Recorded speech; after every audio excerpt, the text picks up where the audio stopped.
മുഖക്കുരു ഉള്ളവർ പ്രത്യേകിച്ച് ഇതിനകത്തേക്ക് മഞ്ഞൾ ചേർക്കണം, പച്ചമഞ്ഞൾ ചേർക്കണം, എന്നാൽ അതിന് ശരിക്കുള്ള ഗുണം നമുക്ക് കിട്ടുള്ളൂ. നമ്മുടെ വീട്ടിലെ മുത്തശ്ശിമാരൊക്കെ ചെയ്തിരുന്ന ഒരു പരിപാടി, മുഖത്ത് കുരുവൊക്കെ വരുമ്പോൾ അത് മാറാനായിട്ട് പേരയില വെച്ചിട്ടൊരു ഫേസ് പാക്ക് ഉണ്ടാക്കാനാണ്. മുഖത്തെ കുരു മാറാൻ വേണ്ടി മാത്രമല്ല കേട്ടോ, സ്കിൻ നല്ലവണ്ണം ബ്രൈറ്റ് ആക്കാനും അതേപോലെ തന്നെ മുഖക്കുരുവൊക്കെ വന്ന പാട് മാറാനും ഒക്കെ ഹെൽപ്പ് ചെയ്യുന്ന ഒരു ഫേസ് പാക്കാണ് പേരയില വെച്ചിട്ടുള്ള ഫേസ് പാക്ക് കേട്ടോ. അതെന്നാൽ അധികം മൂക്കാത്ത ഇല വേണം അതിനായിട്ട് നമ്മൾ യൂസ് ചെയ്യാനായിട്ട്. അതുപോലെ ഈ പേരയുടെ ഇല അരഞ്ഞ് കിട്ടാനായിട്ട് ഇച്ചിരി ബുദ്ധിമുട്ടാട്ടോ. അപ്പോൾ ഒരു ലേശം കൂടുതലായിട്ട് എടുത്ത് അരയ്ക്കണേ. അപ്പോൾ ആദ്യം നമ്മൾ പേരയുടെ ഇല നന്നായി കഴുകി വൃത്തിയാക്കി അതിനുശേഷം അത് ഇച്ചിരി ചെറിയ കഷ്ണങ്ങളായിട്ട് മുറിച്ച് മിക്സിയുടെ ചെറിയ ജാറിനകത്തേക്കിട്ട് അതിന് കുറച്ച് അത്യാവശ്യം അരയാൻ വേണ്ടുന്ന വെള്ളം ഒഴിച്ച് നന്നായിട്ട് അരച്ചിടുന്നു. അതിനുശേഷം അതിനകത്തേക്ക് ഒരു സ്പൂണോളം നല്ല തൈരും അതിനകത്തേക്ക് ഒരു സ്പൂണോളം അരിപ്പൊടിയും കൂടെ ആഡ് ചെയ്യുക കേട്ടോ.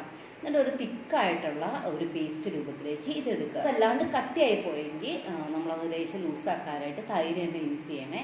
അപ്പോൾ തൈര് യൂസ് ചെയ്ത് നല്ല പാക്കായിട്ടും മിക്സ് ചെയ്തെടുക്കുക. ഇത് കണ്ടോ, അരച്ച് കിട്ടാനായിട്ട് ഇത്തിരി ബുദ്ധിമുട്ടാണ് കേട്ടോ അരയാനായിട്ട്. ഇത് മിക്സിയുടെ ചെറിയ ജാറിനകത്തിട്ട് വേണം അരച്ചെടുക്കാൻ. അപ്പോൾ നമ്മുടെ മുഖത്തെ കുരുവൊക്കെ മാറാനും അതേപോലെ സ്കിൻ ബ്രൈറ്റ് ആക്കാനും ഒത്തിരി ഹെൽപ്പ് ചെയ്യുന്ന ഒരു ഫേസ് പാക്ക് ആട്ടോ ഇത്. ഇതെന്ന് പറഞ്ഞാൽ നമുക്ക് ഇതിനെ ഇനി ഉണക്കി പൊടിച്ച് എടുക്കാം. പേരയുടെ ഇലേനെ ഉണക്കി പൊടിച്ചെടുക്കാം, നല്ല മിക്സിയുടെ ജാറിനകത്തിട്ട് പൊടിച്ചെടുക്കാം. അതല്ലെങ്കിൽ നമുക്കത് വാങ്ങിക്കാൻ കിട്ടും കേട്ടോ. അപ്പോൾ ആ പൗഡർ വാങ്ങിച്ചാണെങ്കിൽ യൂസ് ചെയ്യാം. അപ്പോൾ കുരുവിൻ്റെ പ്രശ്നമൊക്കെ ഉള്ളവരാണെങ്കിൽ ഈ പേരയുടെ ഇല അരയ്ക്കുമ്പോൾ അതിനകത്തേക്ക് ഒരു കഷ്ണം പച്ചമഞ്ഞളും കൂടെ ചേർക്കണം കേട്ടോ. ഈ പച്ചമഞ്ഞൾ ചേർത്ത് അരച്ച് കഴിഞ്ഞാൽ മുഖക്കുരുവിൻ്റെ പ്രശ്നമുള്ളത് മുഖക്കുരുവൊക്കെ അത് മാറിക്കിട്ടും. അപ്പോൾ ഞാനിവിടെ പച്ചമഞ്ഞൾ ആഡ് ചെയ്തിട്ടില്ല. ആദ്യം വെള്ളം കുറച്ച് ഉപയോഗിച്ച് നമ്മുടെ പേരയുടെ അരച്ചെടുത്തു. അതിനുശേഷം തൈര് അരിപ്പൊടിയും കൂടെ ചേർത്ത് ഒന്നുകൂടെ അത് അരച്ചെടുക്കുക ചെയ്ത് അപ്പോൾ വെറ്റാക്കാനും അതേപോലെ തന്നെ നമ്മുടെ മുഖക്കുരുവൊക്കെ മാറാനും മുഖക്കുരു വന്ന പാട് മാറാനും ഹെൽപ്പ് ചെയ്യുന്നൊരു പാക്കാട്ടോ. പഴയ കാലത്തെ ആൾക്കാരൊക്കെ ഇതൊക്കെയാട്ടോ ചെയ്തുകൊണ്ടിരുന്നത്. അപ്പോൾ ഞാനിത് നിങ്ങൾക്ക് അപ്ലൈ ചെയ്ത് കാണിച്ചു തരാം കേട്ടോ.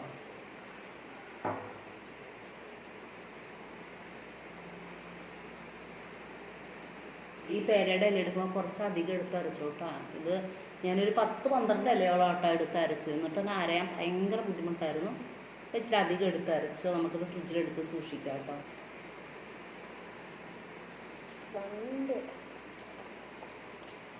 അപ്പോൾ നമ്മുടെ ഫേസ് നല്ലോണം വലിഞ്ഞിട്ടുണ്ട് കേട്ടോ. ഏകദേശം ഒരു 20 മിനിറ്റോളം എടുത്തു കേട്ടോ നന്നായിട്ട് വലിയാനായിട്ട്. ഇത് നനഞ്ഞ തുണി വെച്ചിട്ട് നമുക്ക് നന്നായിട്ട് തുടച്ചെടുക്കാം കേട്ടോ.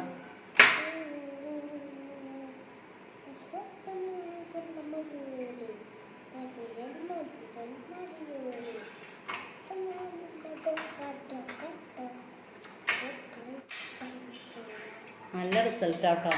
അപ്പോൾ പേരയുടെ ഇലയൊക്കെ നിങ്ങൾക്ക് കിട്ടിക്കഴിഞ്ഞാൽ ഇങ്ങനെ ട്രൈ ചെയ്തേക്കും, നല്ല റിസൾട്ടാണ്. മുഖക്കുരുവിനകത്തേക്ക് മഞ്ഞൾ ചേർക്കണം, പച്ചമഞ്ഞൾ ചേർക്കണം, എന്നാലും അതിന് ശരിക്കുള്ള ഗുണം നമുക്ക് കിട്ടുള്ളൂ. ഈ പച്ചമഞ്ഞൾ ഇല്ലാത്തവരാണെങ്കിൽ മഞ്ഞൾപ്പൊടി ചേർക്കാം കേട്ടോ. പണ്ടുള്ളവരെന്ന് പറഞ്ഞു കഴിഞ്ഞാൽ ഇതിനകത്ത് പച്ചമഞ്ഞൾ ചേർത്തിട്ടായിരുന്നു അരയ്ക്കുക. അപ്പോൾ ആ പേരയുടെ ഇല കിട്ടുമ്പോൾ നിങ്ങളിങ്ങനെ ഒന്ന് ട്രൈ ചെയ്ത് നോക്കുക.